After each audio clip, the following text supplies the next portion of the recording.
নমস্কার বন্ধুরা, এই মুহূর্তে সবথেকে বড় খবর। রাজ্যের মুখ্যমন্ত্রী শুভেন্দু অধিকারী আগামী বুধবার থেকে মহিলাদের অ্যাকাউন্টে অন্নপূর্ণা ভান্ডার থেকে প্রতি ব্যক্তি ৩,০০০ টাকা পাঠানো শুরু হবে বড় ঘোষণা করেছেন। তো অন্নপূর্ণা ভান্ডারে কি বড় ঘোষণা করলেন তার মুখেই শুনুন। ইতিমধ্যে অন্নপূর্ণা যোজনা যে অন্নপূর্ণা নাম নথিভুক্তকরণ শুরু করেছি, তার প্রথম পর্যায়ে আমরা ৩,০০০ টাকা করে টাকা ট্রান্সফার করব আগামী বুধবার দিন।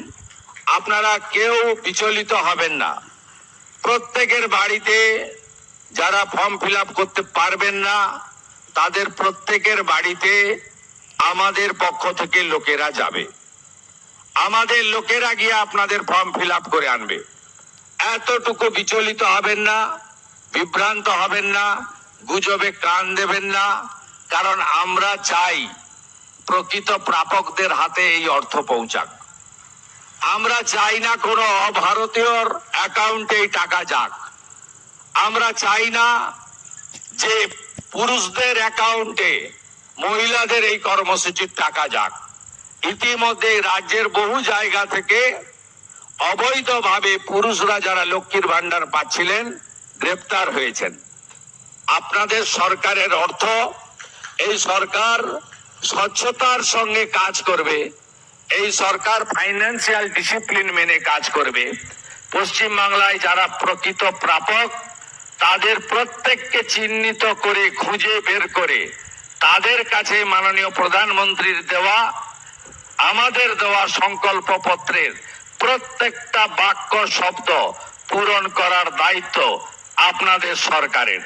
আপনাদের সকলকে অভিনন্দন জানিয়ে আমাদের রাজ্যসভার সাংসদ বলেছেন, এতদিন ধরে দলের সরকার চলতো। আমাদের সংবিধান কিন্তু দলের সরকারের কথা বলে যায়নি। সংবিধান বলে গেছে for the people, by the people, of the people. আমাদের সরকার এবার থেকে আপনাদের for the people, by the people, of the people নীতিতেই চলবে।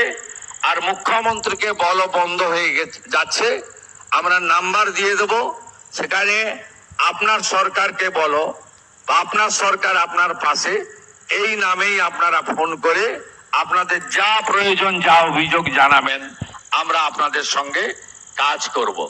আগামী 22 তারিখ আমাদের রাজ্য বাজেট হবে। এই বাজেটে পশ্চিমবঙ্গের মানুষের যে প্রত্যাশা আছে আমাদেরকে কেন্দ্র করে, সেই প্রত্যাশাও আমরা পূরণ করার চেষ্টা করব। বন্ধুরা, এই ধরনের গুরুত্বপূর্ণ খবরের আপডেট পেতে আমাদের এই বিএম ইন্সপায়ার হার্ট চ্যানেলটি সাবস্ক্রাইব করে রাখুন এবং ভিডিওটি শেয়ার করুন, ভিডিওটিতে লাইক দিন। ধন্যবাদ।